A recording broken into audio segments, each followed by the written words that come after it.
purist, so I wanted to wait until after game 82 to talk about the season. And so I wanted to get your impressions of what you felt overall about this particular season.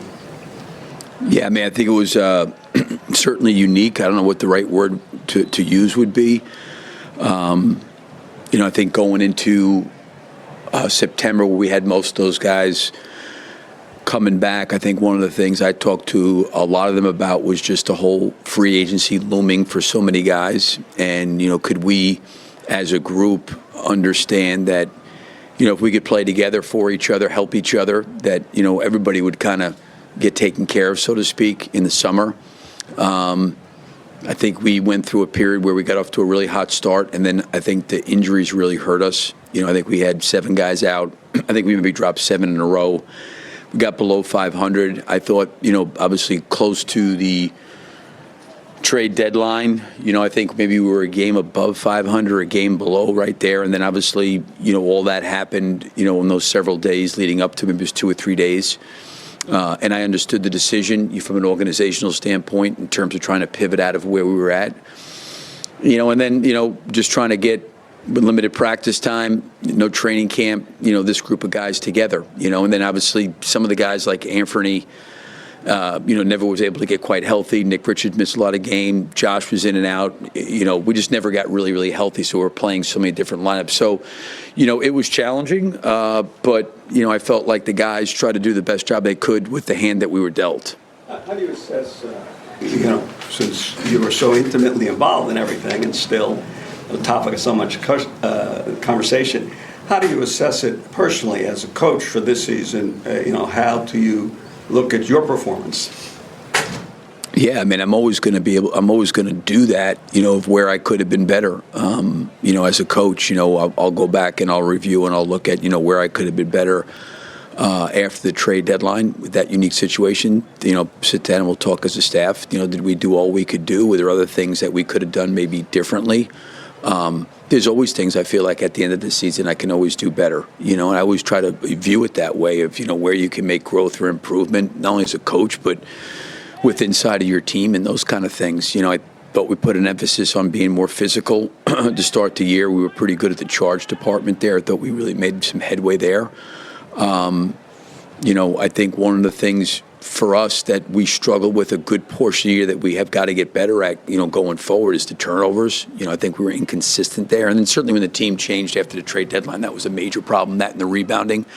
But yeah, I always look at through the lens when the season ends of what myself and our staff, what we could have collectively done better. How about this? Obviously, we don't know what your future is, and I doubt you apparently you don't probably know either. But if you do decide to leave here, how would you assess your period of 5 years here, coaching the Bulls? How do you look at what you've done, what you've accomplished, and maybe what you expected or how it worked out? Yeah, no, I probably need to take some time to think about that one because that's obviously it's been 6 years, so I probably would need to reflect back on all that. But you'd almost have to go year by year. I don't know how I'd put all of 6 years right now into one capsule. All right, how about this? Got another one. There was much discussion after the press conference the other day.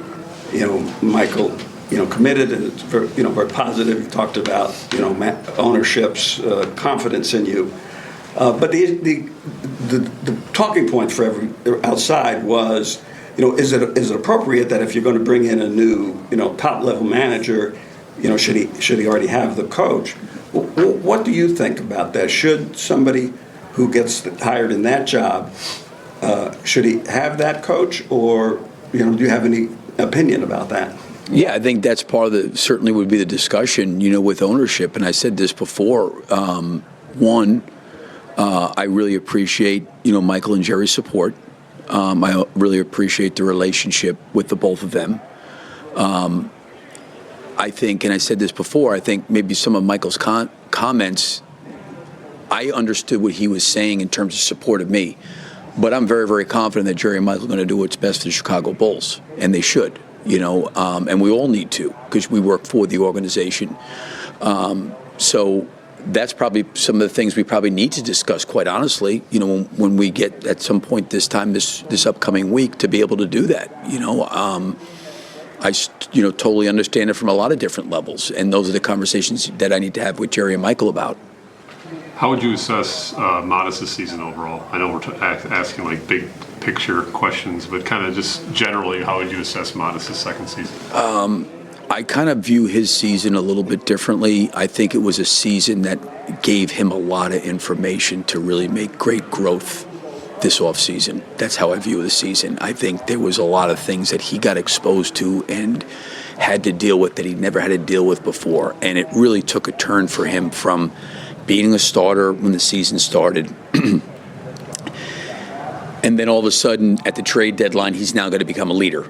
And now he's getting the best defenders, and he's having to guard really good players. And, there's a totally different team, and he's trying to bring the group together. It was a lot of things. So I think he learned a lot, and I think what he went through is going to really serve him well in the future. Certainly, I thought for him, he got off, I thought was playing really well.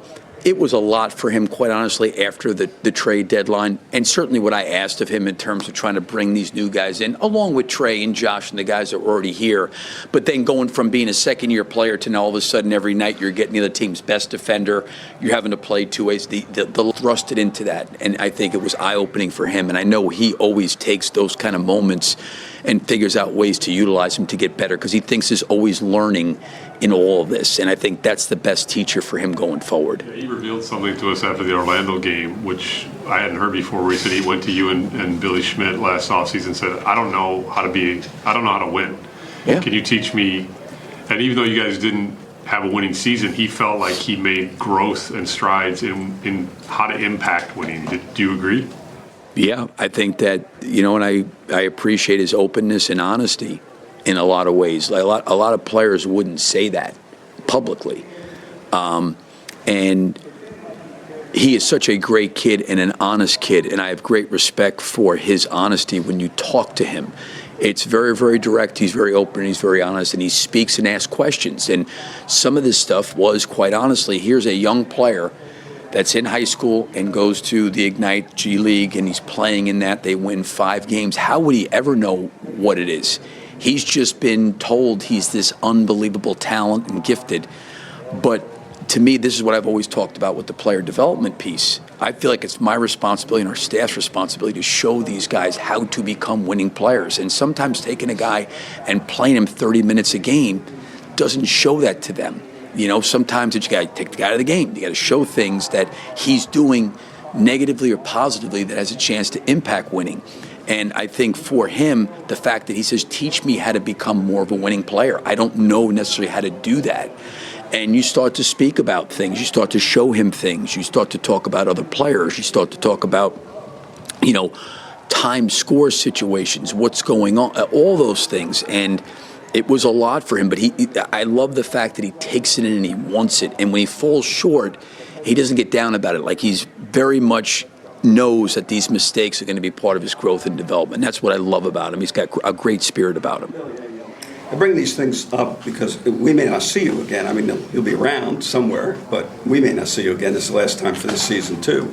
When you came here to the Bulls from Oklahoma City, the implication was you were coming to a team that was going to be on the rise, have a chance to compete. Made moves to reflect that. Vucevic, All-Star, and then DeRozan, Caruso, whatever other moves they made. I'm not sure I want to phrase it that way, but, did the tenure become a disappointment because the team didn't succeed like you were hoping or wanted it to succeed because of all the circumstances surrounding it? Yeah, I mean, I don't want to sit there and make excuses. And I said this a couple days ago, organizationally, Jerry and Michael, Arturs and Mark, when they were here, myself, we didn't win as much as we wanted to. That's just the bottom line. And, there's a lot of things maybe you can point to, but the reality is I think we all share in that.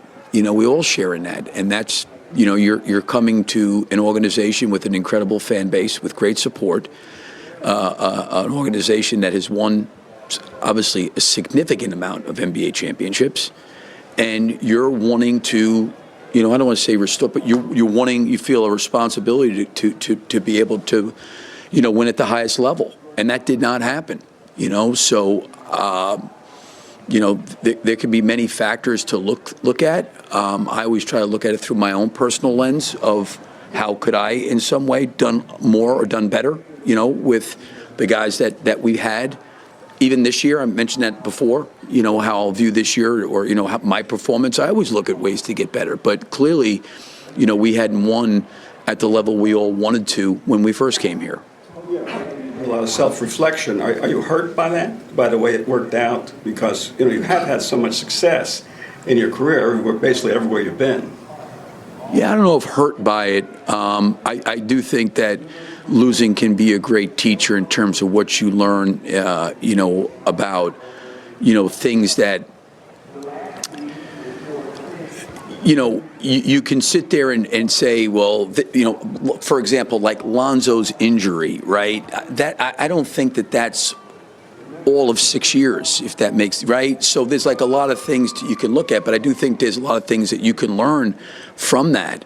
And the other thing too is that there also is a part of it. We may have not been good enough to win a championship, and I felt like the guys that we had put their best foot forward. They worked hard. They tried to connect as a group. There was different things that we had to overcome. But to me, like I said, I'm always going to look at through the lens. Could I have gotten more out of the group? Could I have gotten more out of guys? Could we have, I'm just using this as an example. Like, I love DeMar DeRozan, just love the guy, right? But he was just so elite in the, mid-range area. Do you make him take more threes? Like, stuff like that you go through, but I wouldn't ever change DeMar being other than DeMar. That's why he'll be a Hall of Fame player, because of what he does do. So you can look at things like that, and I'll evaluate those things, but it's hard for me right now to sit there and talk about 6 years. But if you're talking about the totality of 6 years and the level of winning we've had, we haven't had as much as we wanted, or I've wanted. I'd be the first one to admit that. About the group, last one for me, about the group, not to get too sappy, but the game ended with the entire team at the scores table asking the official score to add an assist so Alak and Ulbrich could get a triple-double. What does that say to you about the group? Yeah, these guys are great guys, and I've said this before, it's a result-orientated business. I get a chance to be around these guys every single day. They walked into a really hard situation after the trade deadline. They were nothing but professional. They tried their best. We had a limited amount of stuff. We had injuries. We had a lot of stuff these guys had to go through, and they tried to do their very best. But there was I thought the group tried to, as best they could, come together. And I do think that Josh and Modest and Trey and those guys tried